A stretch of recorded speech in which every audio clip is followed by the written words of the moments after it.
Oh, future fashion bosses. Those trousers make you tremble. Grab a pen. Let's conquer it together. In order to draft your trouser, these are the required measurements. Your waist measurements, your waist to hip, your crotch depth, your crotch extension, your hip circumference, your waist to knee, and your trouser length.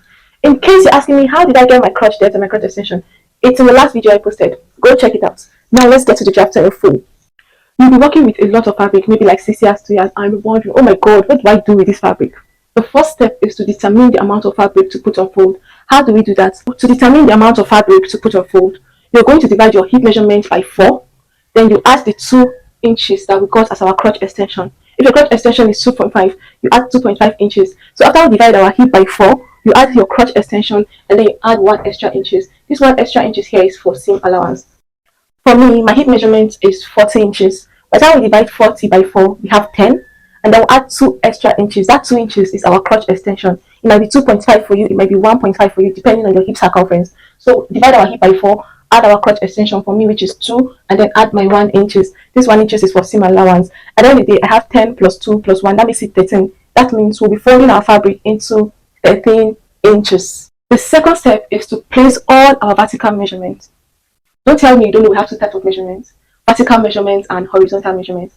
Vertical measurements are all the measurements that are running head to toe, while horizontal measurements are all the measurements going around our body. So this is our block that we folded into 2. Let's assume from here to here is our 13 inches, and then from here to here is the length of my trouser, which is 45 inches. So the next thing to do is to place all our vertical measurements on this pattern. So let's say now, from here, this is my waistline. Then my waist to hip is 9 inches. Let's assume this is my waist to hip, like this is my hip line. And then my crotch depth, remember we calculated our crotch depth to be 12 inches. So I'm going to place here to be 12 inches. This is my crotch depth. And then let's assume here is my knee line, and then this is my waist to knee, my knee line.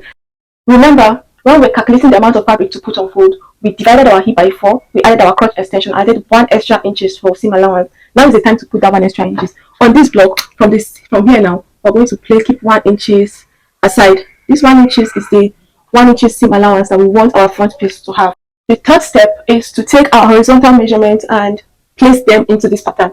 I'm starting with my hip measurement. My hip measurement is 40. By the time I divide 40 by 4, I'd have 10. So from this, my seam allowance here, I'm going to mark 10 inches. I'm going to mark 10 inches. I'm going to mark 10 inches. I'll take it all the way up and then I'll connect it. The first step is to impute our crotch extension. Remember, we calculated our crotch extension to be 2 inches. So from this place now, from my crotch depth here, I'm going to mark out my crotch extension, which is 2 inches, and then I'll make a slant curve. For me to curve this crotch extension, I'll start from my hip line to this place. I'll make a curve like this, and then I'll bring it all the way down. The next step is to determine the grain line of the trouser. The grain line is the center part of that trouser, something they call ghetto line. It's like the center of your trouser. In order to do that, you're going to take your tape rule, you'll measure from your CD, which is your crotch extension, to this place. Once you've done that, you look for the midpoint, like this. And then you mark it out. Take this grain line all the way up. The next thing is to impute our waist measurement. My waist is 26. By the time we do 26 divided by 4, we have 6.75. So all the way from our center front to this place, you mark out 6.75. And remember, we have 1 inches that we kept to this our pattern. You add the 1 inches back here. And then you connect this to this place. Allowance to allowance, something. You connect this one here so that you know that this extra 1 inches is our allowance. Next step is to impute your knee measurement. If you're trying to make a straight pant, you just take your tape and measure round. If you do not have the measurement, you can just measure what you have from here to this point and just take it all the way down. So for me, let's assume that what we have here in this our pattern is 9. So we'll be dividing this 9 into 2 equal parts. 9 divided by 2, that's 4.5, right? That means when we come here, we're going to put 4.5 on the left of this pattern, 4.5 on the right of this pattern. This is the exact reason why we decided to look for our grain line. Because whatever you're doing on the left, you do it on the right. If when you sew the trouser, your seam line is just going to come to the center instead of just walk all the way straight down. When you come to the length, the hem of the trouser, you can still place this what you have on the knee all the way down. Or you can decide to just move 1 inch from it if you don't want the leg to be as wide as the knee and the thigh. So here I use 9.5, so I can decide to use 8 here. So I'll just come here and bring out my 8, and then I'll connect this point. When you're connecting, you connect from here to here and from here to here. So you're going to use your ruler or your curve if you have, and connect this point like this. And then connect this point. And Now connect from this our clutch depth. I'll connect it here like this.